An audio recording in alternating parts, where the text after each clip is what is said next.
Hi hello welcome back to my channel. ఈరోజు నేను చేయబోయే రెసిపీ మెంతి కూడా బడీలు. దాని ప్రాసెస్ చెప్తాను. శనగపిండిలో కొంచెం కారం, కొంచెం ఉప్పు, కొంచెం జీలకర్ర, కొంచెం అల్లం వెల్లుల్లి పేస్ట్ వేసుకొని ఇలా బాల్స్లా ప్రిపేర్ చేసుకోవాలి.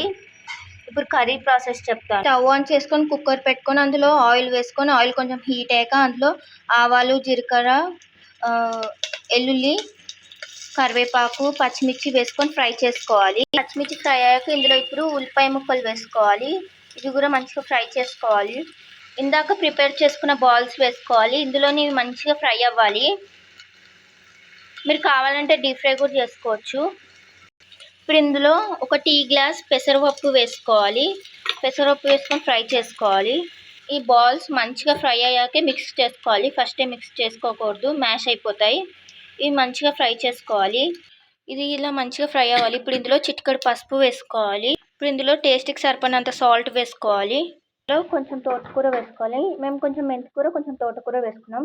అది మీ చాయిస్. మొత్తం తోటకూరనే వేసుకోవచ్చు, లేకపోతే మొత్తం మెంతికూరనే వేసుకోవచ్చు, అది మీ ఇష్టం. ఇప్పుడు ఇది వేసుకొని మంచిగా మిక్స్ చేసుకోవాలి. ఇలా ఆకు ఫ్రై అయ్యాక ఇప్పుడు ఇందులో వాటర్ వేసుకోవాలి. ఇలా కొన్ని వాటర్ వేసుకొని ఉడికించుకోవాలి. ఒక 5-10 మినిట్స్ ఉడికాక సర్వింగ్ బౌల్లో పెట్టి ఎలా ఉందో చూపెడతాం. వేడి వేడి మెంతికూర బడీలు రెసిపీ రెడీ. మీకు గనక ఈ వీడియో నచ్చినట్టు, ఈ చపాతీ కన్నా రైస్ కన్నా దేంట్లో కన్నా టేస్ట్ చాలా బాగుంటుంది. మీకు గనక ఈ వీడియో నచ్చినట్టయితే please like, share and subscribe to my channel.